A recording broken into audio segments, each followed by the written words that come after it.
बहुत ध्यान से सुनिएगा। पूरे भारत में जितने भी श्री कृष्ण के स्वरूप विराजमान हैं सबको सुनना प्रिय है, पर महाप्रभु जगन्नाथ जी को देखना प्रिय है, इसलिए बड़े बड़े नेत्र हैं इनके।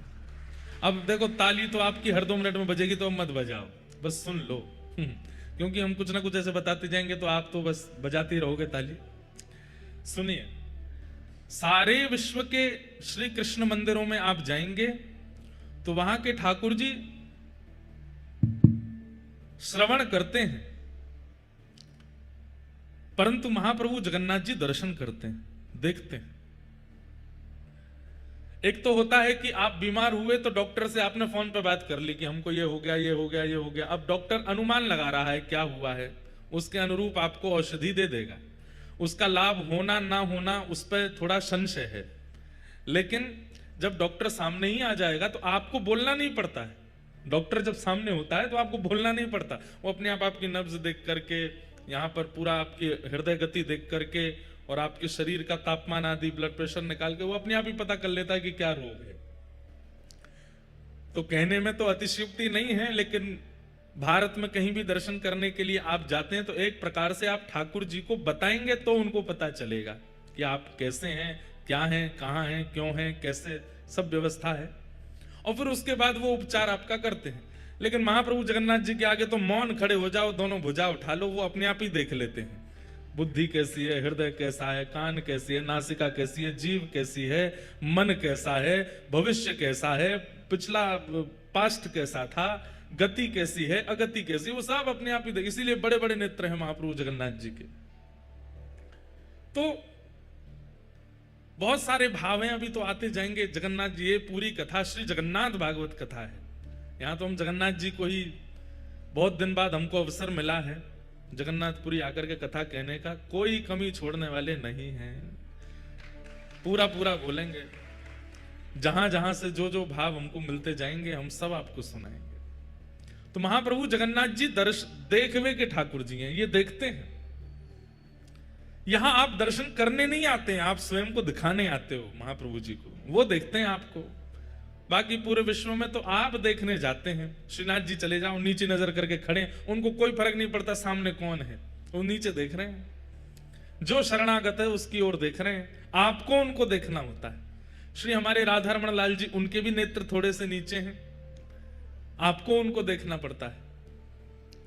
परंतु महाप्रभु जगन्नाथ जी और द्वारिकाधीश जी के तो नेत्र ही बंद रहते हैं। द्वारिकापुरी जाएंगे तो वहां कोई कोई गोस्वामी जी की सेवा होती है, तब ठाकुर जी नेत्र धारण करते हैं, नहीं तो नेत्र धारण ही नहीं करते, बंद ही रखे हैं, बैठे हैं बिल्कुल। लेकिन महाप्रभु जगन्नाथ जी नेक खोल लें तो बात बने भी, लेकिन जो कमलाक्ष नेत्र हैं ठाकुर जी के, कमल जैसे नेत्र हैं। कमल जैसे नेत्र की उपमा इसलिए दी, ठाकुर जी के नेत्र आधे खुलते हैं, आधे नेत्रों से ठाकुर जी देखते हैं। क्यों? बोले पूरे खोल के देख लिए तो सामने वालों जीवित ही ना रहेगो, घायल है जाएगो। लेकिन जगन्नाथपुरी आकर के ठाकुर जी ने अपने कमल नेत्रों को चकानयन बना लिया। बड़े बड़े नेत्र खोल करके ठाकुर जी सबको देख रहे हैं। महाराज जी कह रहे हैं ना कि जगन्नाथपुरी में तो सोना ही दंडवत है, जगन्नाथपुरी में घूमना ही परिक्रमा है, जगन्नाथपुरी में दर्शन ही सारे यज्ञ हैं, जप हैं, तप हैं, नियम हैं, महाप्रसाद। एक तिनका यदि पा लेते हैं तो श्री स्कंद पुराण में कितना वर्णन किया गया महाप्रसाद का। ऐसे महाप्रभु जगन्नाथ जी वो देखते हैं, सबको देखते हैं। तो महाप्रभु जगन्नाथ जी को नृत्य बहुत प्रिय है देखना, और उसमें भी जो यहां की कला प्रमुख जो नृत्य होता है, उस नृत्य को देख करके तो महाप्रभु जी बड़े आनंदित हो जाते हैं। रथ जब चलता है ठाकुर जी का, सब पंडा पुजारी रहेंगे, सब लोग रहेंगे, लेकिन नृत्य जरूर चल रहा होगा, या तो रथ के आगे पीछे इधर उधर कहीं ना कहीं नृत्य चलता रहता है। ठाकुर जी नृत्य दर्शन करते हैं। ऐसे आज सुंदर यहां पर पधारे, उन्होंने नृत्य भी किया। मानो ऐसा लगता है कि पूरी कथा की व्यवस्था, योजना, स्वागत, सत्कार, सब कुछ महाप्रभु जगन्नाथ जी स्वयं ही कर रहे हों।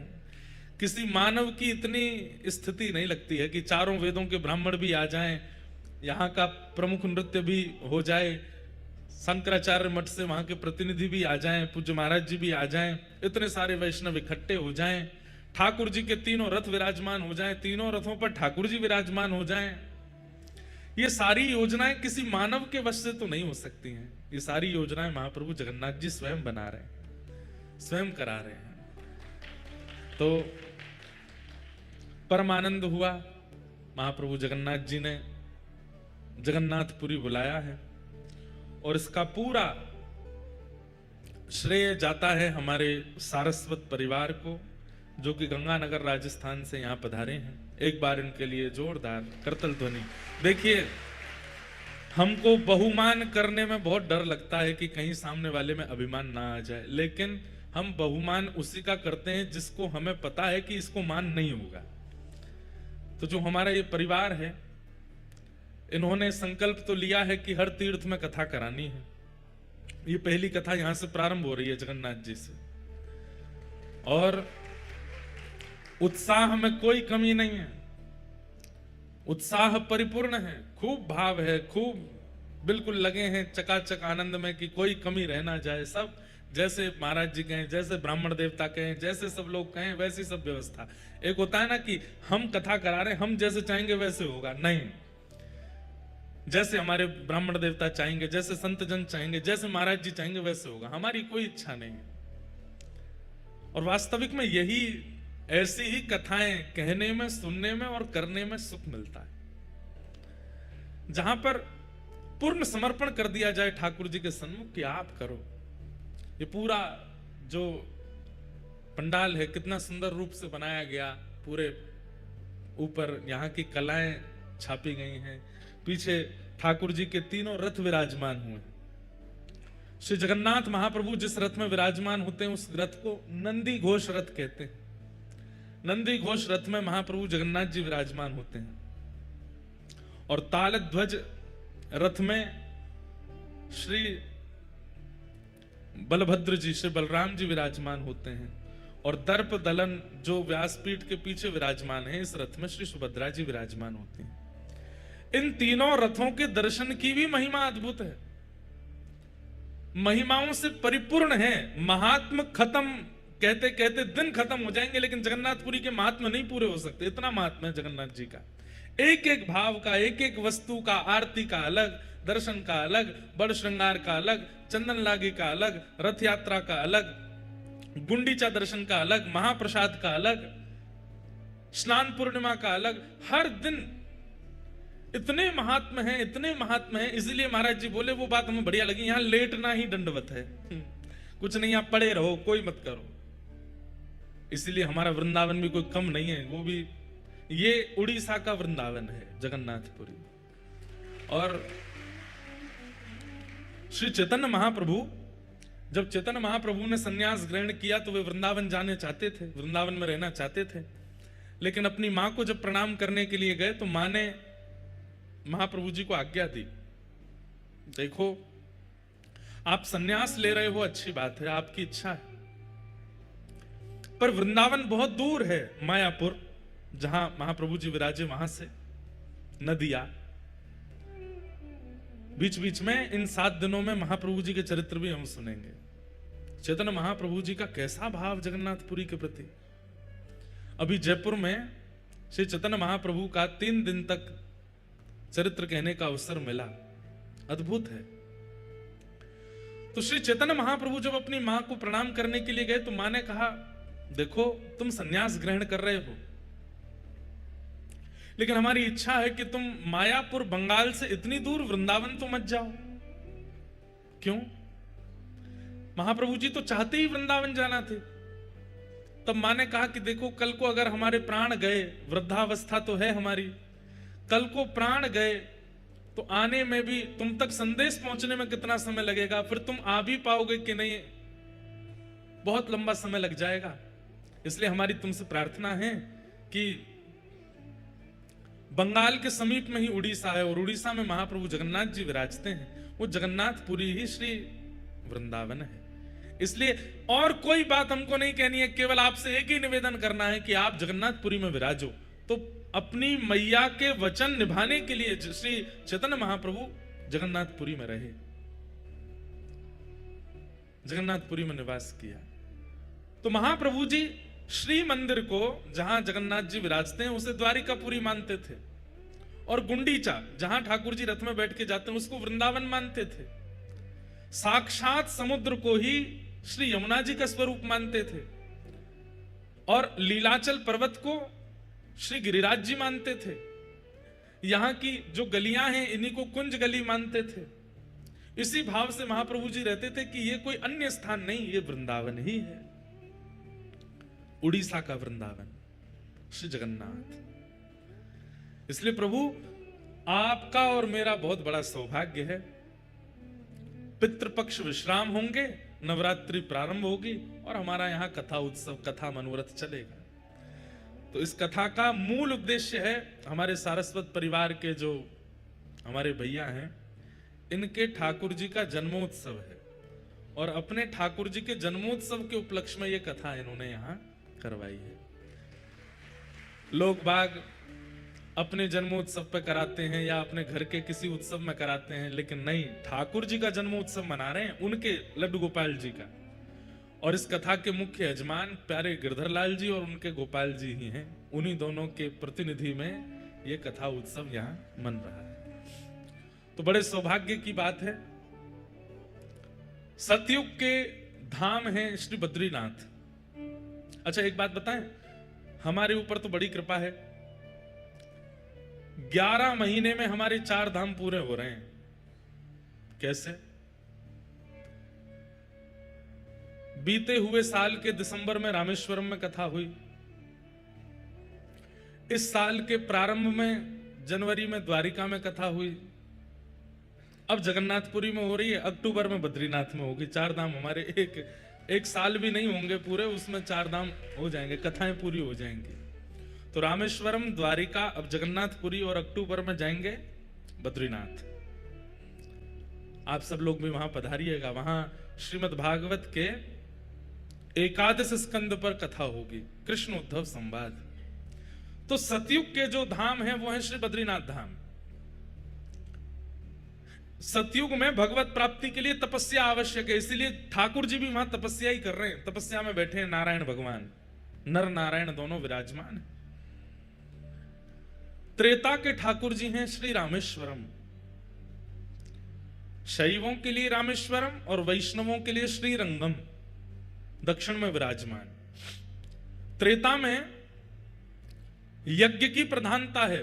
स्वयं प्रभु श्री राम ने जहां राम तीर्थ रामेश्वरम में बैठ करके यज्ञ किया और महादेव से प्रार्थना करते हुए सेतु बंध बनाया, ऐसे त्रेता के भगवान हुए श्री रामेश्वर भगवान। द्वापर के आराध्य देव हैं श्री द्वारिकाधीश। और द्वापर में यज्ञ की प्रधानता नहीं है, तप की प्रधानता नहीं है, ठाकुर जी की सेवा की प्रधानता है। इसलिए सेवा अद्भुत होती है। चकाचक राजभोग पाते हैं, बाल भोग पाते हैं, ब्यारू भोग पाते हैं, सुंदर श्रृंगार करते हैं, राजाधिराज महाराज बनकर के द्वारिका में ठाकुर जी बैठते हैं। तो सतयुग, त्रेता, द्वापर और कलयुग के भगवान हैं श्री जगन्नाथ महाप्रभु।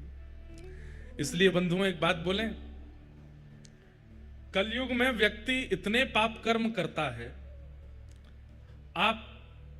हम आप सब लोग जो इस पंडाल में बैठे हैं, हम लोग तो अपने गुरुजनों की कृपा से अपने धर्म का पालन करते हैं, कथा सुनते हैं, नाम जप करते हैं, तो हम तो फिर भी बहुत बचे, पर हमसे भी कुछ ना कुछ पाप बन ही जाता है।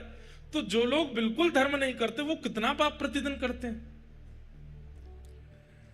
सतयुग, त्रेता, द्वापर में जो मनुष्य अपने जीवन काल में 2-4 बार पाप कर देता है, वो पाप तो हमसे हर घंटे बनते हैं। इस कलिकाल में पूरे जीवन में जो पाप बनता है सतयुग, त्रेता, द्वापर में, वो कलयुग के लोग हर दिन करते हैं। कैसे उद्धार होगा हमारा, कैसे कल्याण होगा हमारा, इसकी चिंता हुई महाप्रभु जगन्नाथ जी को। तब महाप्रभु जगन्नाथ जी ने अत्यंत सरल, अत्यंत सहज, अत्यंत दीन वत्सलता, अत्यंत भक्त वत्सलता धारण रूप करके महाप्रभु जगन्नाथ जी विराजे। इतनी सहज पापों की निवृत्ति जगन्नाथपुरी में कर दी है। महाप्रभु जगन्नाथ जी के महाप्रसाद का एक तिनका भी यदि व्यक्ति रोज पाता है, महाप्रसाद का एक तो सबसे बड़ी बात है, जगन्नाथपुरी में सब कुछ महा है।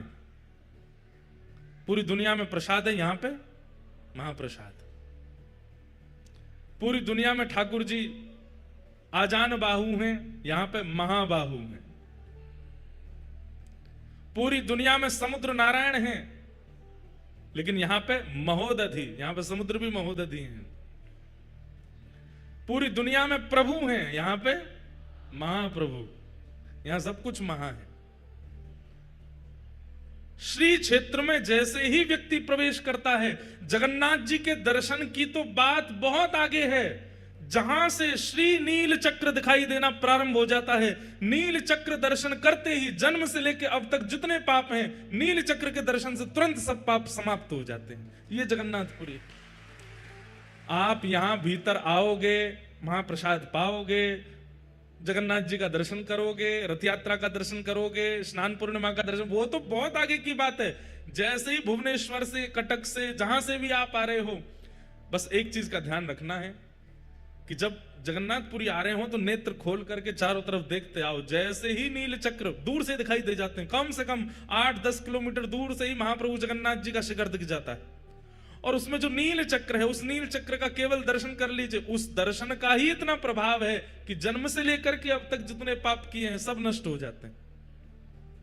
सोचो, जैसे ही नील चक्र देखा, हमारे पाप शून्य हो गए, जीरो, कुछ नहीं बचा अब हमारे अंदर। अब यहां रह करके जगन्नाथ जी दर्शन किए, महाप्रसाद पाया, यहां रह करके कथा सुन रहे हैं, महोदधि समुद्र में स्नान करेंगे।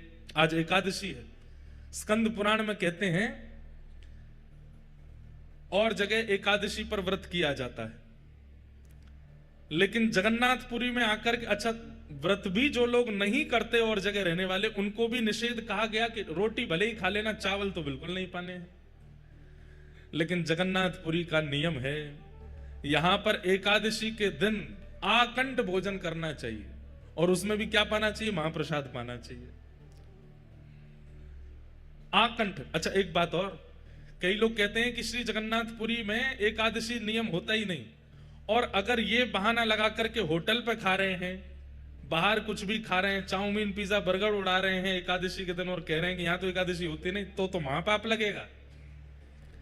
एकादशी के दिन केवल और केवल महाप्रसाद ही आप लोग पा सकते हैं। ठाकुर जी का अधरामृत पाने की आज्ञा है, बाहर का अपनी जीव के चटोरेपन के लिए कुछ खाने लग जाओ तो अपराधी है भैया वो। इसलिए आज एकादशी है। आज हम सवेरे निकले बंबई से, कुछ नहीं पाए, केवल पानी पर रहे। यहां पहुंचे लगभग 12:30 बजे, महाप्रभु का प्रसाद आया। सबसे पहले वही और इतनी कृपा करते हैं महाप्रभु जी, मैं जब जब जगन्नाथपुरी आता हूं, अधिकतर मेरा आगमन एकादशी पर ही होता है, और एकादशी पर यहां महाप्रसाद पाने का अवसर प्राप्त होता है। भैया एकादशी के दिन यहां महाप्रसाद पाने से एकादशी प्रसन्न हो जाती है, एकादशी तृप्त हो जाती है, एकादशी आपको आशीष प्रदान करती है, एकादशी आपकी सफल हो जाती है। और अब तक जितनी एकादशियों में अपराध बन गए होंगे, वो सारे अपराध विमुक्त हो जाते हैं यहां एकादशी के दिन महाप्रसाद पाने से। ऐसी जगन्नाथपुरी है। और कहते हैं द्वादशी को, त्रयोदशी को, एकम को, द्वितीया को, चतुर्थी को, अष्टमी को जितना मन हो उतना पाना, लेकिन एकादशी के दिन जितनी क्षमता है उससे ज्यादा पाना है, आकंठ पाना है। हाँ, जितनी खुराक है उससे अधिक पाने की आज्ञा करते हैं स्कंद पुराण में। ऐसे महाप्रभु जगन्नाथ जी की हम नगरी में आए हैं। बंधुओं, आज तो कथा हुई, शाम को 4:30 बज गए, सब लोग इधर देखो, पर कल से कथा का समय है सुबह 10 बजे से। 10 बजे से लेकर के 1 बजे तक का समय है कथा का। आप सब लोग उससे पूर्व ही बाल भोग आदि करके बिल्कुल चकाचक आनंद करके सब लोग आके बैठ जाना 10 बजे तक, और फिर 10 बजे से लेके 1 बजे तक हम लोग कथा श्रवण करेंगे। फिर कल हम पूरी आपको सूचना देंगे हर दिन कथा के बाद में क्रम क्या है। कथा यहां 1 बजे पूरी होगी, उसके बाद आप सब लोग जाकर के अपना प्रसाद आदि पाके थोड़ी देर विश्राम करो, शाम को एक स्थान बता दिया जाएगा, 4:30 5 जो भी समय रहेगा, उतने बजे सब लोग वहां इकट्ठे होंगे, अपने अपने साधन अपने आप लेकर के आएंगे। और जिनको बहुत ही आराम करने की इच्छा, वो आराम भी कर सकते हैं, कोई दिक्कत नहीं। महाराज जी बोल गए आराम दंडवत है, करते रहो, दंडवती करते रहो। जो यहाँ केवल कथा सुनेंगे और लेटे रहेंगे, उनकी दंडोती होती रहेगी। लेकिन कुछ लोगों को प्रतिबंध है, वो दंडोती ज्यादा नहीं कर सकते, जैसे हमारे परिकर के लोग। हमारे परिकर के लोग तो बेचारे भूखे प्यासे से रहे, सोवे के काजे। उन लोगों को बिल्कुल निषेध है, वो दंडवती नहीं कर सकते। बाकी जो थोड़े वयोवृद्ध हैं, थोड़ी उम्र के हैं, खूब चकाचक आप लोग सोइए, कोई दिक्कत नहीं। लेकिन जितने युवा हैं सब इकट्ठे हो जाएंगे और फिर संध्या के समय रोज की योजना बनेगी, कहां कहां दर्शन के लिए हम लोग जाएंगे। वहां दर्शन को जाया करेंगे, वहां जाकर के खूब उन्माद कीर्तन करेंगे, आनंद करेंगे। लौटते समय फिर महाप्रभु जगन्नाथ जी का दर्शन करते हुए अपने अपने कक्ष में सब लोग जाएंगे।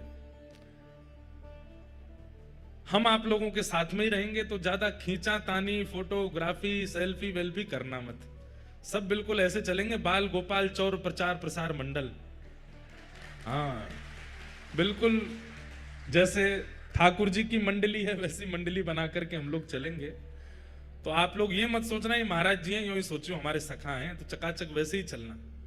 अब वो कुछ 4 लोग घेर के चल रहे हैं, छुओ मत महाराज जी के, पाम मत पकड़ो, कोई खोचा मार रहो, कोई बगलबंदी खींच रहो, ये सब मत करिए भैया। प्रेम से घूमेंगे, डोलेंगे, आनंद करेंगे। कभी कहीं महाप्रसाद पाएंगे, कभी कहीं पाएंगे, पाएंगे भी नहीं भी पाएंगे, जैसी जगन्नाथ जी की इच्छा होगी वैसा सब क्रिया करेंगे। रोज का ऐसा ही क्रम रहेगा। जिस दिन समुद्र स्नान करना होगा उस दिन की आप सबको योजना बता देंगे, सब लोग समुद्र स्नान करेंगे। पर भैया हम पहले ही आप लोगों से हस्ताक्षर करवा लेंगे कि कहीं तुम हमारी आज्ञा के बिना बहुत भीतर गए तो सीधे वैकुंठ में जाके हमारी प्रणाम कर देना।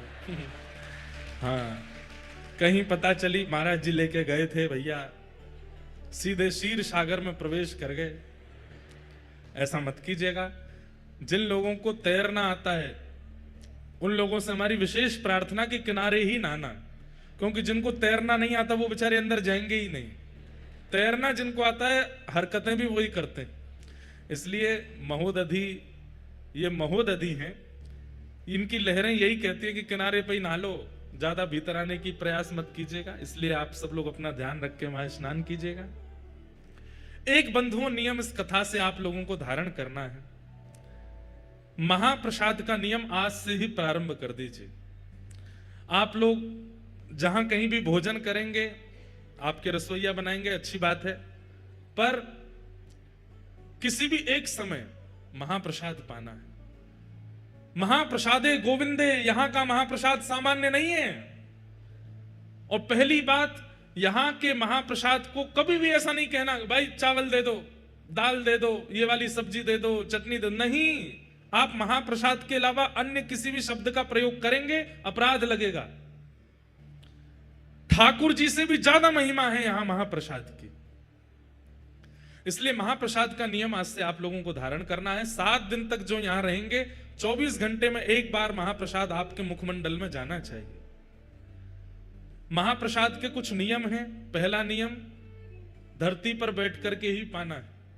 जिन लोगों के पांव में ताकत ना हो वो कुर्सी पर बैठ सकते हैं, बाकी धरती पर ही बैठना है। आसन लगाना नहीं है, किसी भी प्रकार की चद्दर दरीचा कुछ नहीं बिछाना है नीचे। सामान्य पृथ्वी पर बैठिए और सामने पत्तल, केले के पत्ते में महाप्रसाद ग्रहण कीजिए।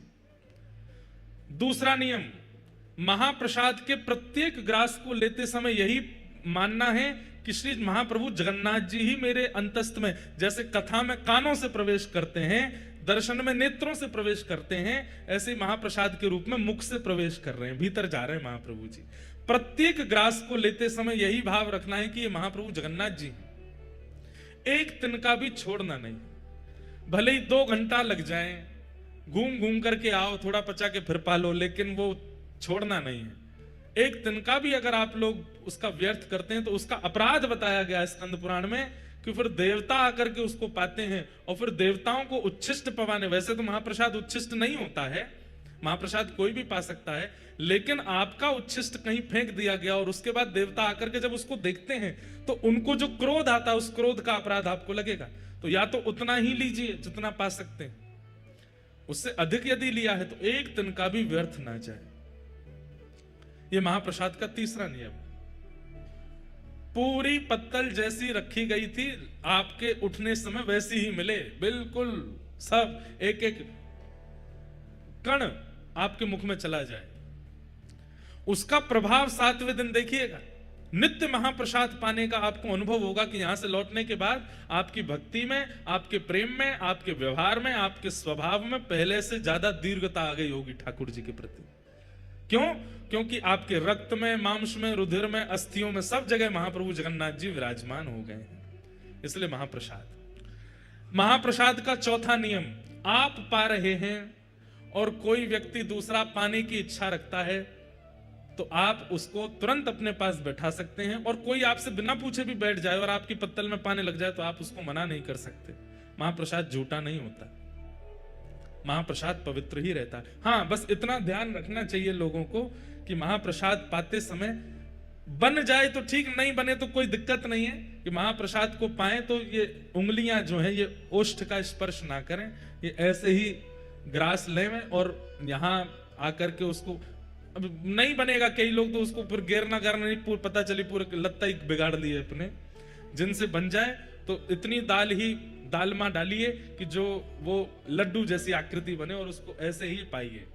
आपके ये हाथ स्पर्श ना करें मुख का तो ये और अच्छा है। नहीं बने तो कोई दिक्कत नहीं, खूब प्रेम से खूब चकाचक पाओ जैसे पा सको। कोई और अगर पाना चाहे तो उसमें कोई दिक्कत नहीं है, वो पा सकता है। महाप्रसाद का ही नियम। 7 दिन तक तो यहां महाप्रसाद पाना ही है। हमारा नियम तो ऐसा है कि हम सुबह से रात्रि तक और कुछ पाने वाले ही नहीं है। हमारे लाल जी की रसोई बन रही है, वो चकाचक उनका भोजन बनेगा, पर हम तो महाप्रसाद ही पाते हैं। जगन्नाथपुरी में हम और कुछ लेते ही नहीं है, महाप्रसाद ही लेंगे। तो महाप्रसाद 7वां दिन जब यहां पूरा हो जाए तो यहां से जाते समय महाप्रसाद की पोटली आप सब लोग लेके जाइएगा। उसमें से रोज एक तिनका पाना है, एकादशी हो, द्वादशी हो, कुछ भी हो। और सुनिए, सूतक हो, पातक हो, कुछ भी हो, घर में महाप्रसाद रोज पाया जा सकता है। मंदिर में प्रवेश निषेध होता है कई विशेष दिनों में, लेकिन महाप्रसाद को ग्रहण करने की अनुमति हर स्थिति में है। नहाए हो, बिना नहाए हो, पवित्र हो, अपवित्र हो, सो रहे हो, सो के उठे हो, जब चाहो महाप्रसाद का एक तिनका रोज लेना। महाप्रसाद ये ऐसे महाप्रसाद नहीं बन जाता। जगन्नाथ जी की सबसे बड़ी रसोई है विश्व में। अब सही आंकड़े तो हमको नहीं पता होंगे, लेकिन लगभग 400 चूल्हे हैं। कितने चूल्हे? 400 चूल्हा हैं भीतर, और 700 बनाने वाले सब हमारे सेवक जन हैं। 700 रसोईया कितने हैं भैया? 10,000 आदमियों का भोजन भी ज्यादा से ज्यादा 100-150 लोग बना देते हैं, लेकिन केवल महाप्रभु जगन्नाथ जी, सुभद्रा जी, बलभद्र जी 3 हैं, और चौथे हमारे सुदर्शन जी। इनके लिए प्रसाद बनाते हैं 700 सेवक जन लगते हैं। वो भी बड़े नियम से लगते हैं, और वे भी कोई पुरुष रूप में नहीं है तो वो पुरुष रूप में ही, लेकिन भीतर प्रवेश करते ही रसोई घर में वे सब ठाकुर जी की सहचरियां उसी भाव से ही निर्माण करते हैं। निर्माण होने के बाद में फिर उसका गोपाल मंत्र से उसका आवाहन होता है, आदि आदि बड़े नियम से महाप्रसाद सिद्ध होता है। उसके बाद जब वो रसोई घर से महाप्रभु जी के पास जाएगा, कोई सामने नहीं आना चाहिए, ऊपर से पक्षी भी नहीं जाएंगे। एक कुछ भी ऐसी घटना होती है फिर भोग ठाकुर जी को नहीं पधराया जाता। महाप्रभु जगन्नाथ जी के सन्मुख पधराने के बाद भी वो महाप्रसाद नहीं बना है। महाप्रभु जी को पधराने के बाद फिर वो बगल में ही विराजमान श्री बिमला माता जी को पधराया जाता, उसके बाद वो महाप्रसाद होता है। बिमला माता कौन है? दर्शन कीजिएगा। जो शक्तिपीठ हैं भारत में, उनमें से एक शक्तिपीठ महाप्रभु जगन्नाथ जी के मंदिर में ही है, विमला देवी। महाप्रभु जी को प्रसाद अर्पित होने के बाद में विमला देवी जी के सन्मुख पधराया जाता है, और जब विमला देवी उसको पा लेती हैं तब वो महाप्रसाद कहलाता है। उसके बाद वो सब देवी देवताओं में सब में वितरण होता है, सब भक्तों में वितरण होता है। उसके बाद आनंद बाजार में आता है और वहां से हम आप सब लोगों को मिलता है। विमला देवी कौन है? पार्वती। आप कहेंगे महाराज जी नारायण और लक्ष्मी जी का तो मेल देखा है, आप कहेंगे कृष्ण किशोरी जी का मेल देखा है, पर ये जगन्नाथ जी का विमला देवी पार्वती जी कैसे विराज रहे हैं? तो एक बहुत सुंदर कथा है स्कंद पुराण में। ठाकुर जी का महाप्रसाद सबको नहीं मिलता था जगन्नाथ जी के विराजमान होने से पहले। ध्यान से सुनिएगा, श्री ठाकुर जी का महाप्रसाद सब जगह प्रसाद है, यहां महाप्रसाद है। ये महाप्रसाद या तो जगन्नाथपुरी में है या वैकुंठ में है, और तीसरा कोई स्थान नहीं है महाप्रसाद का। या तो जीवित अवस्था में जगन्नाथपुरी में महाप्रसाद मिल सकता है, या मृत्यु के उपरांत कोई वैकुंठ गया तो वहां मिलेगा, लेकिन वैकुंठ में भी बहुत मुश्किल है। कैसे मुश्किल है सुनो। एक बार नारद जी पहुंचे, और नारद जी रोज दर्शन करते हैं ठाकुर जी का, दर्शन करके आनंदित हो जाते हैं, परिक्रमा लगाते हैं। कभी ठाकुर जी की माला जी मिल जाती है, कभी ठाकुर जी का उपरना मिल जाता है, कभी ठाकुर जी की इत्र प्रसादी मिल जाती है, कभी ठाकुर जी का चंदन प्रसाद मिल जाता है। दर्शन करते करते वर्षों बीत गए तो नारद जी के मन में आया सब प्रसाद मिलते हैं, एक बार ठाकुर जी का अधरामृत महाप्रसाद मिल जाए। तो नारद जी बोले मैं नारद हूं, मेरी बात को कोई रद्द नहीं कर सकता, मैं मांगूंगा तो मुझे देना पड़ेगा। सब लोग इधर देखो, ध्यान से सुनो। तो श्री नारद जी महाराज प्रार्थना करने लगे, जय विजय से प्रार्थना की, निरस्त हो गई। और समीप जाकर के कोई अति सामीप्य वर्तन से पूछी, उन्होंने भी निरस्त कर दी। तब किसी ने संकेत किया, बोले एक को अधिकार है महाप्रसाद देने का। बोले किसका? लक्ष्मी जी का।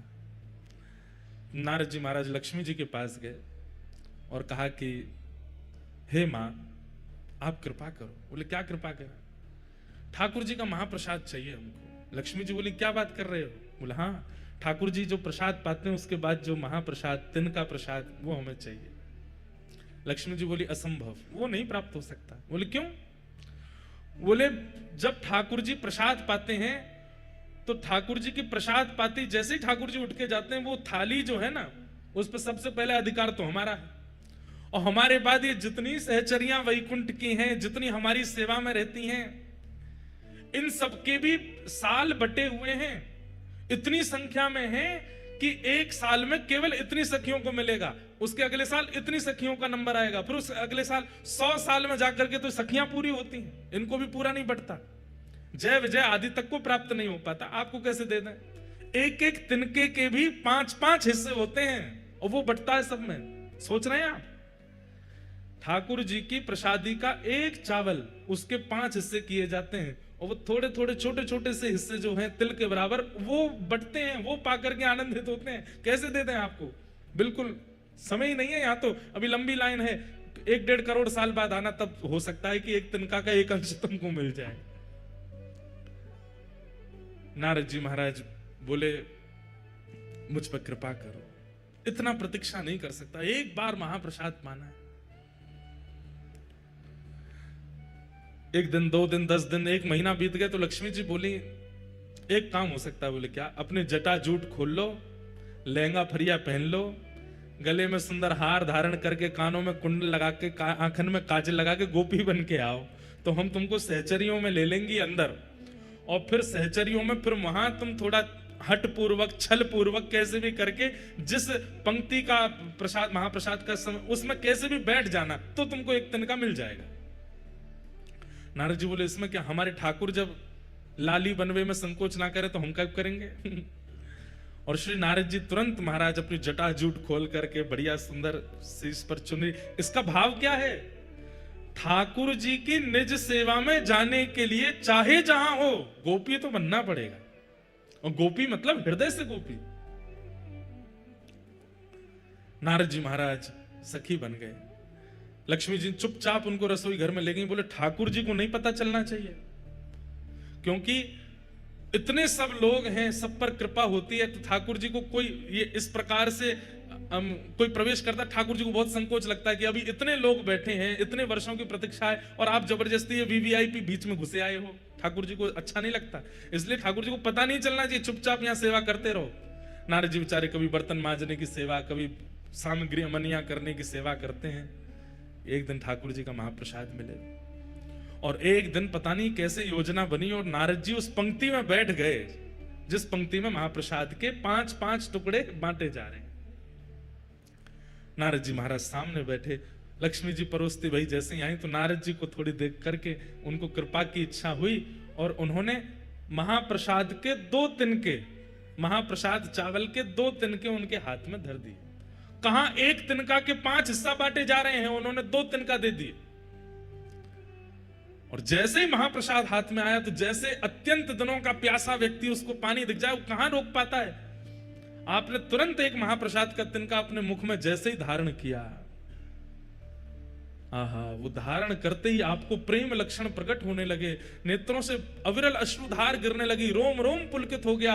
भुजा उठाकर के श्री नारद जी महाराज नृत्य करने लगे। हा कृष्ण, हा माधव, हा केशव, हा गोविंद, हा मधुसूदन। प्रेम की अद्भुत अवस्था प्राप्त हो गई नारद जी को। इतने वर्षों में संकीर्तन करके भी जो ठाकुर जी की अवस्था नहीं मिली थी, वो अवस्था केवल महाप्रसाद प्राप्त करते ही नारद जी की प्रकट होने लगी। इतने में ठाकुर जी की दृष्टि गई, ये कौन सखी है, ये कौन नई नवेली सहचरी है, इतनी जोर से नृत्य कर रही है। लक्ष्मी जी बोले कोई नहीं मैं संभालती हूं। लक्ष्मी जी हाथ पकड़ करके लेके गई नारद जी को, और क्या कर रहे हो, फंसवाओगे सबको। नारद जी के तो नेत्र लाल पड़ गए। बोले हे मां, अभी तो केवल 1 तिनका पाया है और ये तिनका पाकर के मैं इतना आनंद में आ गया हूं।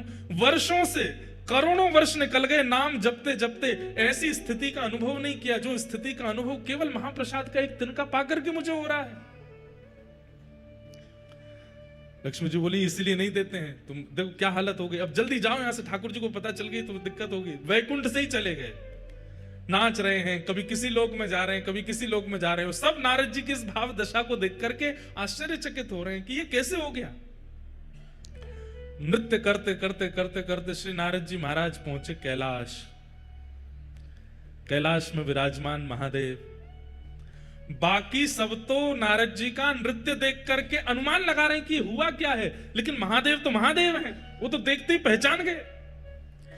नारद जी नृत्य कर रहे हैं, भुजा उठा करके तुरंत महादेव गए और महादेव जाकर के हाथ जोड़ के बोले, हे मेरी गृहिणी के गुरुदेव, हमारी पार्वती जी पत्नी के गुरुदेव हो आप। हमें पता है कि कोई अद्भुत पूंजी मिली है ठाकुर जी की और उसी से ये भावावेश आपके चित्त में आ रहा है। अब प्रतीक्षा नहीं हो रही है, जल्दी हमें प्रदान कर दो।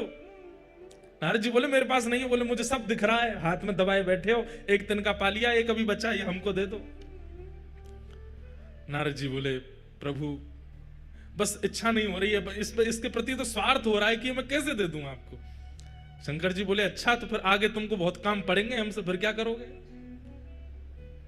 अरे भाई हम भी महादेव हैं, हम पे भी कृपा कर दो। अकेले नृत्य करने में क्या सुख मिलेगा, हमें दे दोगे तो हम भी नृत्य करेंगे, दोनों फिर साथ में नृत्य करेंगे, यमुना पुलिन पर नृत्य करेंगे, समुद्र तट पर नृत्य करेंगे, कैलाश की चोटियों पर नृत्य करेंगे, 1 से 2 भले।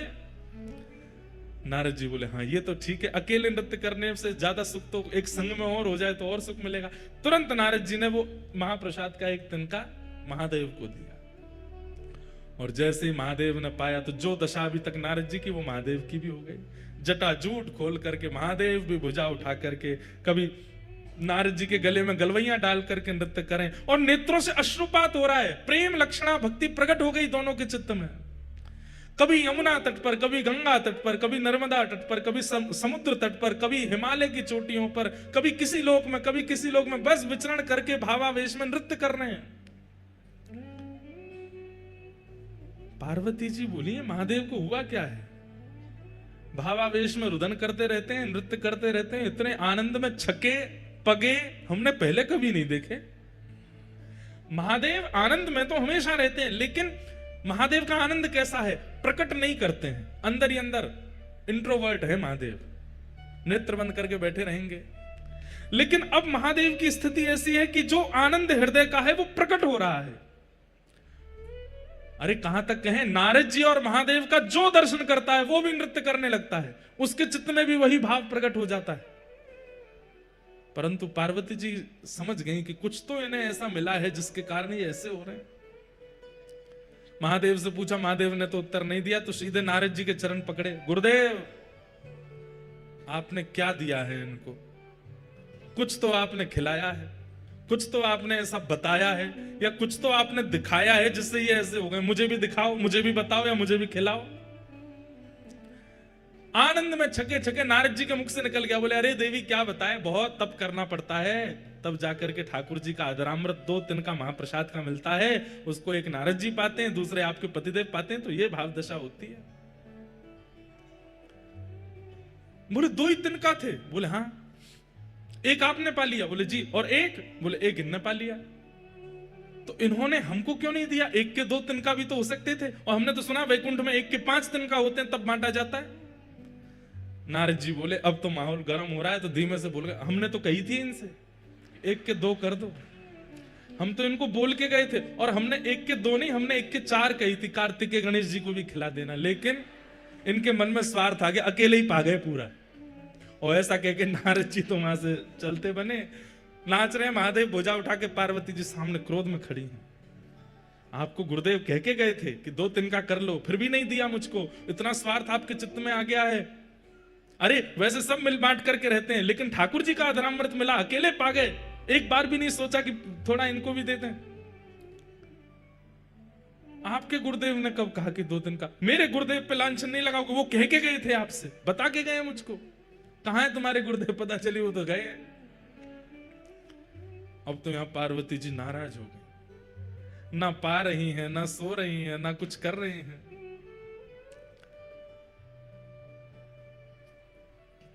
महादेव पहुंचे। देवी क्या बात है? बोले मुझे भी महाप्रसाद चाहिए। तो महादेव बोले, देखो अब महाप्रसाद के लिए तो बहुत यत्न करना पड़ता है, तब जाकर के वो प्राप्त होता है। अब वो यत्न दोबारा कौन करेगा? मुझे नहीं पता, मुझे चाहिए। तब महादेव ने ध्यान करके पार्वती जी को बताया कि तुम्हारा पूर्व रूप जो सती का था, जहां जहां जो जो अंग पड़े थे, वहां वहां शक्तिपीठ प्रकट हो गई। उन्हीं में तुम्हारा नाभि क्षेत्र जो है, वो एक श्री क्षेत्र समुद्र तट पर नीलाचल पर्वत पर विराजमान है। वहां जाकर के तुम तप करो, और वहां तुम इसी भाव के लिए तप करो कि तुम्हें ठाकुर जी का महाप्रसाद मिले। और उस तप के प्रभाव से देवी हमको तो 1 तिनका मिला है, लेकिन मैं दीर्घ दृष्टि से देख पा रहा हूं, अगर तुम्हारा तप सफल हो गया तो महाप्रभु जगन्नाथ जी का जो 1 तिनका मुझे और नारद जी को मिला, वो महाप्रभु जी का महाप्रसाद की पूरी हंडी महाप्रभु जी के भोग लगने के बाद सीधे आपके सन्मुख आएगी, और आप जब प्रसाद पाओगे उसके बाद ही वो महाप्रसाद बनेगा और सबको वितरण किया जाएगा। वही पार्वती जी विमला देवी के रूप में आई, आकर के यहां बैठ करके तप किया। किसके लिए तप किया? आपका महाप्रसाद चाहिए। तब महाप्रभु जगन्नाथ जी ने आपको आज्ञा दी, हम जगन्नाथ रूप में यहां विराजेंगे, लक्ष्मी जी ही हमारी रसोई सिद्ध करेंगी। जिस महाप्रसाद को वैकुंठ में प्राप्त करना अति दुर्लभ है, उस महाप्रसाद को मैं अति सहज कर दूंगा इस जगन्नाथ क्षेत्र में। और देवी, वो प्रसाद जितनी विधियों से बनेगा, उसी विधि से बनता है महाप्रसाद यहां, जिस विधि से वैकुंठ में बनता है। मुझे पूरी विधि अभी भी अच्छे से पता नहीं, अंदर सामग्रियां कैसे धोई जाती हैं, कैसे अमनियां की जाती हैं, फिर उनको कैसे किन किन मंत्रों को बोल करके सामग्री डाली जाती हैं, फिर उसके बाद 9 हंडियां रखी जाती हैं। सबसे पहले ऊपर वाली हंडी पक करके तैयार होती है ऊपर ठाकुर जी के सामने, उसके पीछे भी बहुत विधियां होती हैं, तब जाकर के महाप्रसाद सिद्ध होता है। लेकिन महाप्रसाद तभी कहलाएगा जब वो मेरे बाद आपको भोग लगेगा। विमला देवी के भोग के बाद वो महाप्रसाद आनंद बाजार में आ जाता है और हम सबको प्राप्त होता है। ये महाप्रसाद। इसलिए भैया, जगन्नाथ जी का नित्य दर्शन तो आप नहीं कर सकते। कोई राजस्थान से, कोई बंबई से, हम उत्तर प्रदेश से, कहां से आए हैं। और कलयुग में जन्म लेने वाले व्यक्ति को अगर अपना कल्याण चाहिए तो कलयुग के प्रधान देव जगन्नाथ जी का नित्य दर्शन करना पड़ेगा, तभी उसका उद्धार होगा, नहीं तो नहीं होगा। हम कैसे करें? रोज फ्लाइट ले लेके तो आ नहीं सकते। तो इसलिए महाप्रसाद जो है वो जगन्नाथ जी का ही रूप है। यदि उसे हम अपने साथ लेकर के जाते हैं और नित्य महाप्रभु जी का स्मरण करके प्रातः प्रथम अपने मुख में कुछ और धारण करना ही नहीं, सीधे महाप्रसाद ग्रहण करना है, तो नित्य जगन्नाथ जी के दर्शन का जो फल होता है वो हमें नित्य प्राप्त हो जाएगा। इसलिए आज से महाप्रसाद जी का नियम धारण कर लीजिए, प्रत्येक दिन महाप्रसाद पाना है। ऐसे जगन्नाथपुरी में आज हम आप सब लोग आए हैं। कितना सुंदर मंच बना है, मानो जैसे हम आप सब लोग दर्शनार्थी हैं और महाप्रभु जगन्नाथ जी श्री मंदिर से गुंडीचा की ओर चल रहे हैं। यहाँ की रथ यात्रा तो 2-3 दिन में पूरी हो जाती है, परंतु ये रथ यात्रा कथा रूपी तो 7 दिन तक चलने वाली है। खूब आनंद हम लोगों को होगा, खूब सुख मिलेगा। नील चक्र पे ध्वजा विराजे, मस्तक सोहे हीरा। नील चक्र पे ध्वजा विराजे, मस्तक सोहे हीरा। बीच में बहन सुभद्रा राजे, बीच में बहन सुभद्रा राजे। आजू बाजू दो बीरा, हे ठाकुर भले विराज हो उड़ीसा जगन्नाथपुरी में। ठाकुर भले विराज हो उड़ीसा जगन्नाथपुरी में। ऐसे महाप्रभु जगन्नाथ जी ने अपनी शरण में बुलाया है। इस वक्त यदि हमसे पूछा जाए कि इस ब्रह्मांड में सबसे बड़ा सौभाग्यशाली कौन, तो इस पंडाल में हमसे लेके पीछे तक जितने लोग बैठे हम सब बहुत सौभाग्यशाली। क्यों? क्योंकि कृपा अति कृपा नहीं, अति हरि कृपा हुई है हम पे। यहां एक बार नील चक्र देखने की इतनी महिमा है, हमको तो 7 दिन देखने के लिए मिला। यहां एक दिन महाप्रभु जगन्नाथ जी को देखने की इतनी महिमा, हम तो 7 दिन देखेंगे और दिन में 4-4 बार देखेंगे। एक बार समुद्र स्नान और दर्शन की इतनी महिमा। हम जगन्नाथपुरी गए हो, कार्य हो जाओ तो यूं समझ जाइए कि महाप्रभु जगन्नाथ जी ने कारिया बना के भेजे हो। यहाँ जगन्नाथ जी को भी कालिया बोलते हैं लोग, उड़ीसा के लोग। तो ये सौभाग्य नहीं है हमारा, कथा सुनने को मिल रही है, महाप्रसाद पाने को मिल रहा है, दर्शन करने को। लोग बाग आते हैं 1-2 दिन के लिए आते हैं। और सुनिए, आप में से जो लोग 2 दिन 3 दिन के लिए आए हैं, अगर 3 दिन में ही लौट के चले गए, 2 दिन में ही चले गए, तो समझियो जगन्नाथ जी आपसे बस नहीं होते, हाँ ठीक है आओ जाओ। लेकिन आए थे 2 दिना के लिए, रुक गए 7 दिना, तो समझिए महाप्रभु जी प्रसन्न हो गए आपसे। अब हमसे कोई मिलकर के यूं कहेगा ना, महाराज जी हम 2 दिन के लिए आए जा रहे हैं, तो हम तो मनी मन समझ जाएंगे कि भावना क्या है। ठाकुर जी ही नहीं चाह रहे इसलिए लौट के जाना पड़ रहा है। लेकिन यदि आपकी भावना है तो पूरे रुक करके जाओ, ये अवसर दोबारा नहीं मिलेगा। हम पूर्ण प्रयास करेंगे महाप्रभु जी के खूब सुंदर सुंदर भाव, भक्त चरित्र आदि कथा में मिलित होकर के सुना में। इसलिए इस कथा का जितना हो सके आप लोग सुंदर रस स्वादन पान कर लीजिएगा। आज प्रथम दिवस है, कथा का विलंब बहुत हुआ। हम बस महात्मा का एक श्लोक बोल करके और आज की कथा को विश्राम देंगे। कल से बंधुओं कथा का समय सुबह 10 बजे से है। आप सब लोगों के लिए 9 बजे से 10 बजे तक के बीच में यहाँ पर उपस्थिति हो जानी चाहिए। 10 साढ़े 10 के बीच में हम आकर के कथा प्रारंभ कर देंगे। 1 बजे तक कथा चलेगी, उसके बाद हम आप सब लोग फिर प्रसाद आदि पाके कल से क्या क्रम रहेंगे शाम के हम बता देंगे। कोई आपको कमरे में उठाने नहीं आएगा, कोई बुलाने नहीं आएगा, बस स्थान और समय बता दिया जाएगा, अपने आप पहुंचिए, आनंद करिए सब।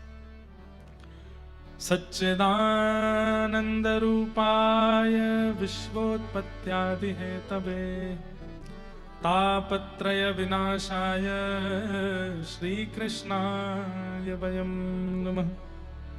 यं प्रव्रजन्तमनुपेत अपेत कृत्यं द्वैपायनो विरह कातरया जुहाव। पुत्रेति तन्मयतया तर्वोऽभिनेदो तं सर्वभूत हृदयं मुनिमानतोऽस्मि। सच्चिदानंद रूपाय, भगवान कैसे हैं? सत्य, चैतन्य और आनंद। यहां पर 3 रूप में विराजमान है। बंधु आपको पता है जगन्नाथपुरी के लोग छोटी मोटी जीवन में कोई दुविधा परिस्थिति आती है तो जगन्नाथ जी से बोलते हैं, लेकिन कोई बहुत बड़ी विपत्ति आती है तो फिर इनसे बोलते हैं। ये बड़ देव हैं, जगन्नाथ जी से भी बड़े हैं ये, क्योंकि ये सत्य स्वरूप है। यहां के लोग बलराम जी से बड़ी बड़ी जो योजनाएं जगन्नाथपुरी में होती हैं, जिनका समाधान नहीं हो पाता, तो यहाँ के समाधानी श्री बलभद्र जी हैं, जगन्नाथ जी नहीं है। इनसे नहीं पूछते हैं, इनसे पूछते हैं, और जो बलराम जी कह देंगे, आज्ञा कर देंगे, वो होगा, चाहे जगन्नाथ जी मना करें। क्योंकि करते सबसे पहले श्री बलराम जी का दर्शन करना चाहिए, वो सत्य स्वरूप हैं। उसके बाद श्री सुभद्रा जी का दर्शन करना चाहिए, वो चैतन्य स्वरूप हैं। और फिर इन दोनों के दर्शन के बाद महाप्रभु जगन्नाथ जी का दर्शन करना चाहिए, वो आनंद स्वरूप है। अगर कोई व्यक्ति मंदिर में प्रवेश करता है और श्री बलभद्र जी के दर्शन में ज्यादा रुचि नहीं दिखाता, सुभद्रा जी के दर्शन में रुचि नहीं दिखाता, तो वो जब वो जगन्नाथ जी का दर्शन करता है तो जगन्नाथ जी उसको दर्शन देने में रुचि नहीं करते। इसलिए जगन्नाथ जी को रिझाना है तो पहले बलभद्र जी और सुभद्रा जी के भावपूर्ण दर्शन करो। बलराम जी कौन है? आचार्य चरण है। कौन है? बोलो, आचार्य चरण। इसीलिए श्री बलराम जी महाराज कलिकाल में श्री रामानुजाचार्य जी के रूप में प्रकट हुए। यही शेषावतार लक्ष्मण बन के आए, वही शेषावतार बलभद्र बन करके आए, और वही शेषावतार कलिकाल में आचार्य रामानुज बन करके आए। वो आचार्य हैं, जीवाचार्य हैं। मुझे और आपको भगवत सन्निधि प्रदान करने का दायित्व ही आचार्य के पास है। कहते हैं ना कि बिना आचार्य के भगवत सन्निधि ग्रहण करोगे तो अपराध बनेगा। ठाकुर जी स्वीकार नहीं करेंगे ऐसा नहीं है, पर आचार्य सहित जाओगे तो थोड़े बहुत भी जो विकार चित्त में होंगे वो भी आचार्य नष्ट कर देंगे, ठाकुर जी के परिपूर्ण योग्य बनाते हैं। इसलिए सर्वप्रथम दर्शन श्री बलराम जी का। क्यों? क्योंकि वो सत्य हैं। दूसरा दर्शन श्री सुभद्रा जी का। मैं एक बात कहता हूं कि जब आप दर्शन करने जाओगे तो बलराम जी का दर्शन हो जाएगा, भले ही ना हो, जगन्नाथ जी का दर्शन भी आधा होगा, लेकिन सुभद्रा जी परिपूर्ण दिखती हैं। अच्छा, एक बात और, सुभद्रा जी के हस्त कमलों का दर्शन नहीं होता। जैसे हाथ बलराम जी के, जैसे हाथ श्री जगन्नाथ जी के, सुभद्रा जी के हस्त कमल के दर्शन नहीं होते। क्यों? ये दोनों वो जीवाचार्य हैं और ये जीव कृपा करने वाले ठाकुर जी हैं। तो मानो सुभद्रा जी ने दोनों के हाथ ऐसे पकड़ करके आगे कर रखे हैं, अपने हाथ छुपा रखे हैं, छुपा नहीं रखे, दोनों भैयाओं के हाथ पकड़ रखे हैं।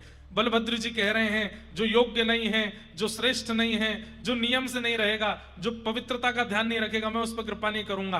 तो श्री सुभद्रा जी कहते हैं अरे भैया ऐसे नहीं, ये कलिकाल है, यहाँ तो आपको सब पर कृपा करनी पड़ेगी। तो एक हाथ श्री बलभद्र जी का सुभद्रा जी ने पकड़ा।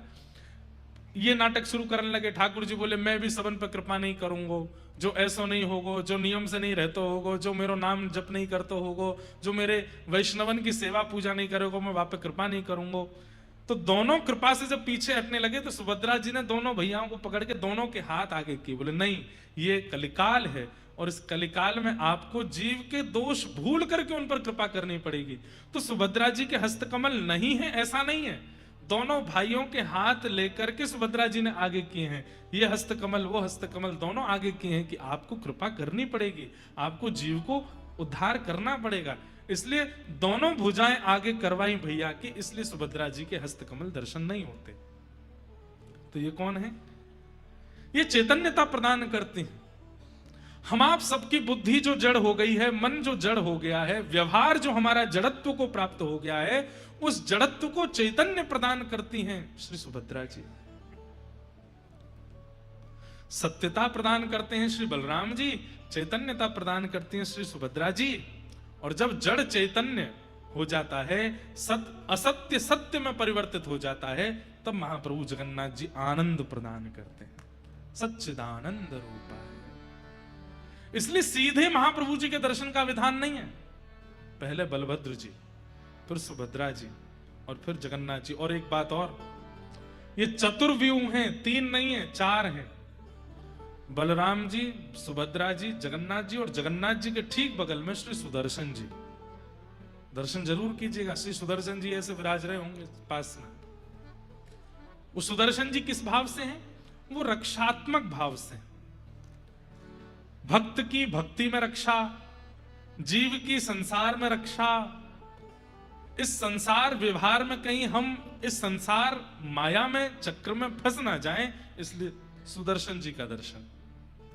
तो चौथे हैं श्री सुदर्शन जी महाराज, चारों के दर्शन होते हैं। यही है सच्चिदानंद रूपाय, यही सत्य चैतन्य और आनंद है। और यही तीनों क्या करते हैं? बोले विश्वोत्पत्त्यादि हेतवे, विश्व की उत्पत्ति करना, पालन करना, संहार करना। अब देखो, अभी ऐसे चले थे, अब ऐसे चलेंगे। कैसे? विश्व की उत्पत्ति ठाकुर जी करते हैं, विश्व का पालन सुभद्रा जी करती हैं। कैसे? सुभद्रा जी मां है ना, मां ही तो विश्व का पालन करती है। यदि मां ना हो तो विश्व का पालन कौन करे? तो इसलिए विश्व की उत्पत्ति महाप्रभु जी करते हैं, विश्व का पालन मां करती है, सुभद्रा जी करते हैं। और विश्व का संहार बलभद्र जी करते हैं, शेषनाग करते हैं। विश्वोत्पत्त्यादि हेतवे और तापत्रय विनाशाय। और ये तो थे एक एक तीनों के गुण, पर ये तीसरे गुण तो तीनों के अंदर समान है। क्या? सामने आने वाले हर दर्शनार्थी के 3 प्रकार के तापों का नाश करते हैं, आदिदैविक, आदि भौतिक, आध्यात्मिक। ताप का मतलब क्या होता है? ताप का मतलब कष्ट, कष्ट निवृत्ति होती है। और एक बात मैं हर कथा में एक बात कहता हूं कि ठाकुर जी कष्ट दूर नहीं करते, कष्ट से जूझना सिखाते हैं। छोटा बालक धीरे धीरे चलना सीखा है, धीमे धीमे चरण रखता है। अब उसके पैर इतने बड़े नहीं है कि वो सीढ़ी चढ़ सके, उसके पैर इतने बड़े नहीं है कि वो कुछ दहली लांग सके। तो पिता ने क्या सोचा? मैं घर में सीढ़ियां बनवाऊंगा ही नहीं, मैं घर में दहली ही नहीं रखूंगा, तो मेरे बालक को कभी पीड़ा नहीं होगी। ऐसा नहीं हो सकता। दहली तो रहेंगी, सीढ़ियां तो रहेंगी, बालक को अभ्यास करना पड़ेगा उन पर चढ़ने का और उनको लांघने का। ठीक वैसे ही बंधुओं, हम आप सब लोग बालक हैं, और ये संसार में आने वाले जितने भी आपत्ति विपत्ति हैं, ये सब दहलियां हैं, सीढ़ियां हैं। आप चाहो कि सीढ़ियां ही हटा दी जाएं, दहली ही हटा दी जाएं, तो 2 चीज हटा दी आपने। सीढ़ियां अगर घर से हटा दोगे तो ऊपर के कक्ष में कभी नहीं जा पाओगे। ऊपर का कक्ष मतलब नीचे का कक्ष जो है वो असुरक्षित होता है एक प्रकार से। जिन लोगों के घर नदी के किनारे हैं, बाढ़ आएगी सबसे पहले पानी कहां आएगा? नीचे वाले कक्ष में आएगा। घर में चोर प्रवेश करेंगे सबसे पहले कहां जाएंगे? नीचे वाले कक्ष में आएंगे। घर में सांप बिच्छू आदि अगर कोई प्रवेश कर गया सबसे पहले नीचे वाले। तो नीचे वाला कक्ष जो है वो असुरक्षित है, ऊपर वाला कक्ष जो है वो नीचे से थोड़ा सुरक्षित है। अगर सीढ़ी ही हटा दोगे तो फिर ऊपर कैसे जाओगे? इसका मतलब जीवन में कई ऐसे पड़ाव आते हैं, वो पड़ाव आपको नीचे के कक्ष से ऊपर के कक्ष में ले जाने के होते हैं। पर हम क्या करते हैं? हे बजरंगबली, ये जो पड़ाव मेरे जीवन में आया है, ये जो विपत्ति मेरे, इसको दूर करो। हनुमान जी कहते हैं ले मुंह क्या कर रहा हूं, ले हटा दूंगा। हनुमान जी महाराज सीढ़ी हटा देते हैं, हम खुश हो जाते हैं सीढ़ी हट गई। लेकिन वास्तविकता यह है कि आप ऊपर के कमरे से वंचित हो गए, आप और असुरक्षित हो गए हो। हमारी बात समझ में आ रही है? सीढ़ी नहीं हटानी है। और दूसरी बात दहली, अब तुम्हारे पांव छोटे, तुम दहली लांगे नहीं पा रहे, तो दहली हटवा दोगे? नहीं। दहली हटवा दोगे तो छोटे छोटे जीवों का, छोटे छोटे हिंसक जीवों का प्रवेश बहुत सहज हो जाएगा जीवन में। ऐसी ये छोटी छोटी दहलियां हैं जीवन में। मां का नाराज हो जाना, पत्नी का नाराज हो जाना, बच्चों का बात ना मानना, जीवन में विपरीत अवस्थाओं का आना, ये सब छोटी छोटी दहलियां हैं, होनी चाहिए। ठाकुर जी ना तो दहली हटाते हैं ना सीढ़ी हटाते हैं, सीढ़ी चढ़ना सिखाते हैं और दहली लांघना सिखाते हैं। आपत्ति विपत्तियां जीवन से नहीं जाएंगी, उन आपत्ति विपत्ति से जूझना ठाकुर जी सिखा देते। मीराबाई के जीवन में जितने संकट हैं उतने संकट एक सामान्य व्यक्ति सह नहीं पाएगा, लेकिन मीराबाई को सहना सिखा दिया।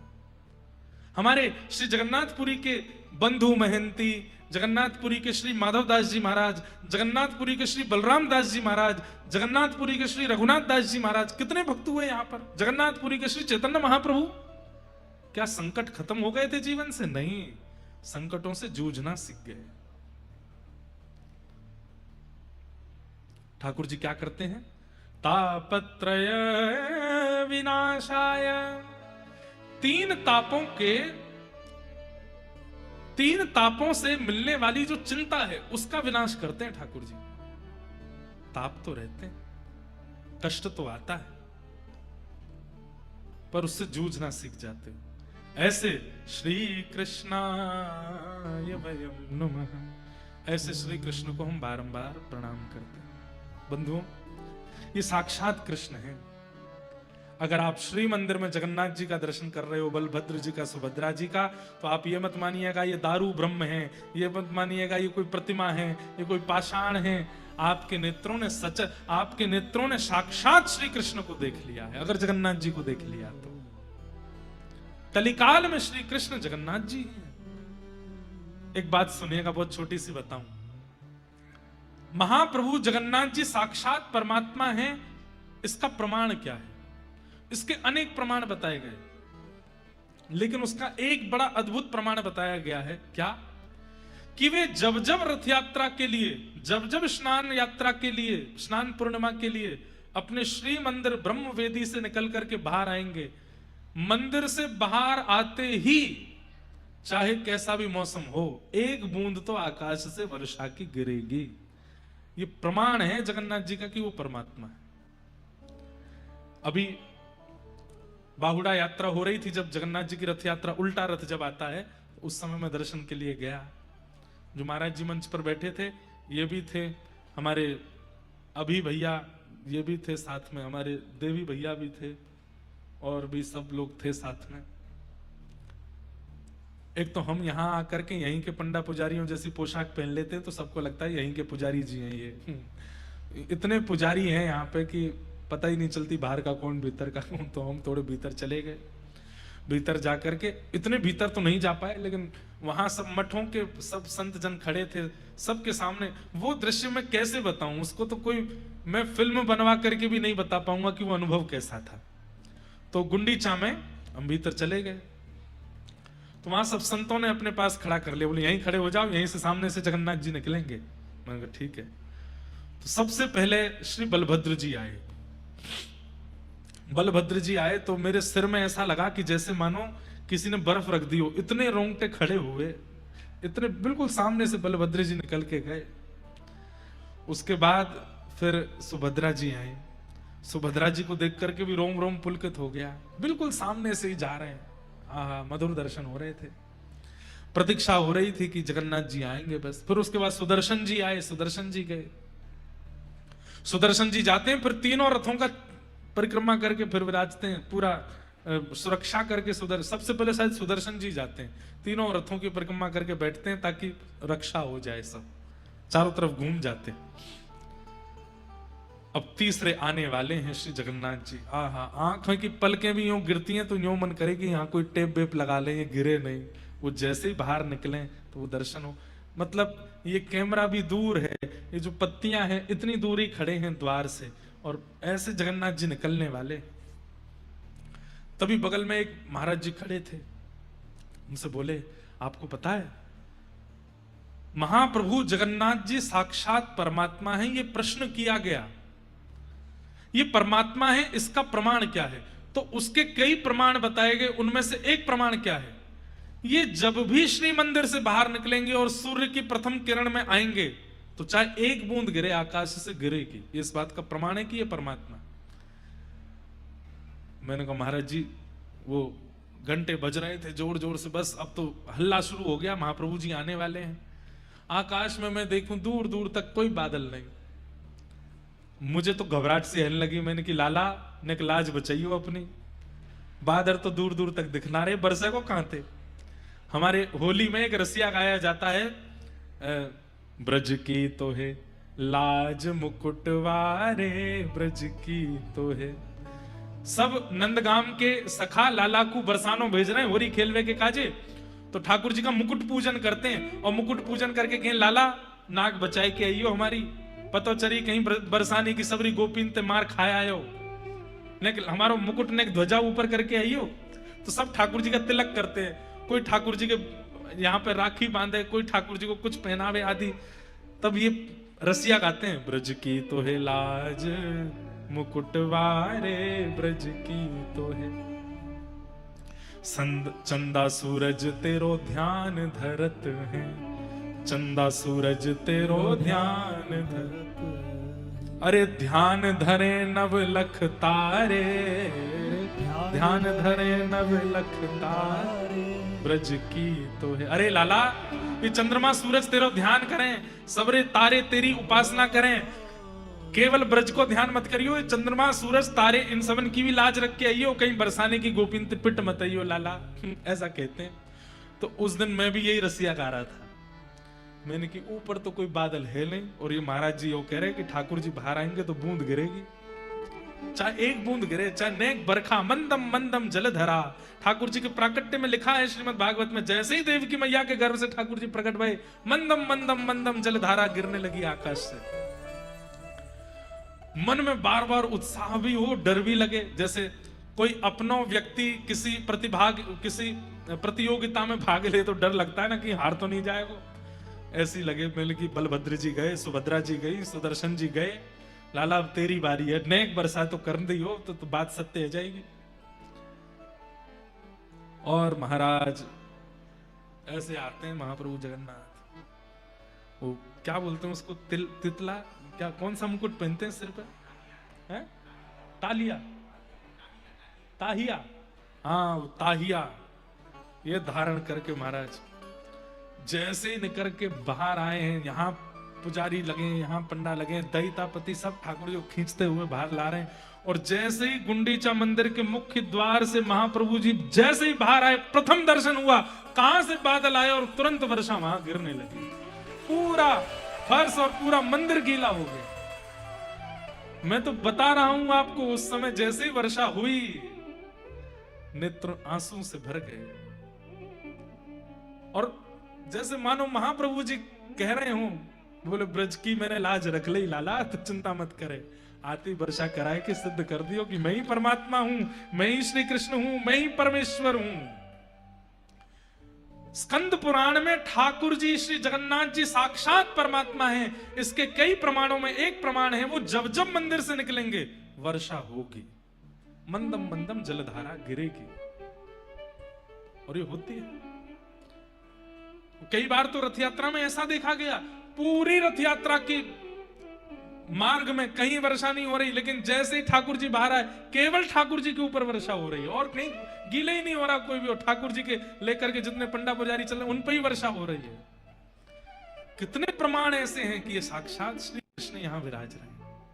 राधा रमण जी साक्षात कृष्ण हैं, बिहारी जी साक्षात कृष्ण हैं, प्यारे गिरधर लाल साक्षात कृष्ण हैं, द्वारिकाधीश कृष्ण हैं, जगन्नाथ बद्रीनाथ श्री कृष्ण हैं। लेकिन सबका एक समय हो सकता है, कहीं श्री कृष्ण मंगला में ही होते होंगे, कहीं श्री कृष्ण राजभोग में होते होंगे, कहीं श्री कृष्ण शयन में होते होंगे, लेकिन 24 घंटा मंदिर के द्वार खुले हैं तो श्री कृष्ण जगन्नाथपुरी में विराजमान, महाप्रभु जगन्नाथ के रूप में। हाँ, द्वार बंद होते ही ठाकुर जी वृंदावन चले जाते हैं, ये तो यहाँ प्रमाण है।